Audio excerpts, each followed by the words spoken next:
يمكن الحين اللي قاعد يشوف التلفزيون يقول شوف هذا شاقة كشرته شاقة الشاشة واكيد انه مبسوط. لا، اليوم انا مبسوط على النتيجة، مو مبسوط من شيء خارج الاستوديو.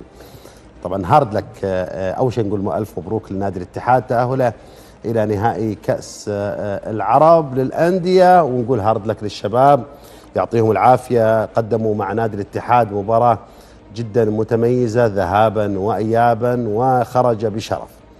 نرجع للاتحاد. اليوم يوم مهم جدا في إطار خطوات إعادة العافية لهذا النادي العظيم عميد الأندية السعودية، هذا النادي الذي يعشقه الملايين من المواطنين السعوديين والملايين من العرب ومن محبي كرة القدم السعودية. تأهل الاتحاد إلى نهائي كأس العرب يعني على الأقل يعيد التوازن شوي لنادي الاتحاد. يعني الاتحاد مش قضية بس فريق كرة قدم، فريق عنده تاريخ وإرث كبير، وكان صعب كثير على جمهور الاتحاد ومحبي الاتحاد بما فيهم جمال عارف أن يقتنعوا بفكرة البدء بمشروع طويل لتطوير الفريق يمتد لسنوات. كان هناك إصرار من محبي الاتحاد، من مجلس إدارة نادي الاتحاد، على أنه محاولة يعني إعادة تأهيل الفريق وإعادة روحه، لكن في نفس الوقت مع محاولة تحقيق نتائج إيجابية أفضل مما حدث في الموسمين الماضيين.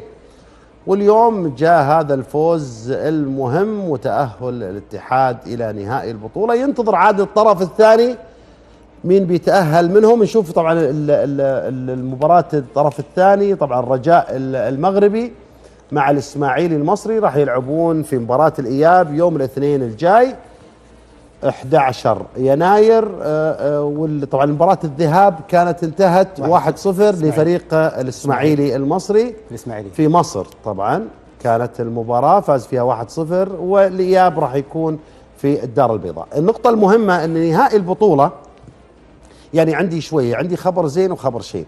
زين، الخبر الشين انه كابتن احمد حجازي لن يشارك في المباراة النهائية لحصوله على البطاقة الصفراء الثانية، وبالتالي عدم قدرته على المشاركة. سألنا الاخوان في الاتحاد العربي طب كيف انتم ما تلغوا البطاقات قبل النهائي؟ قال لا، ان هي تلغى البطاقات على حسب يكون عندك بطاقة واحدة وفي دور الأربعة. أتمنى أن في النسخ الجاية يتعدل هذا النظام، أنه المفروض في النهائي يكون حرص للجنة المنظمة أن يشارك كل الفرق بكل نجومها.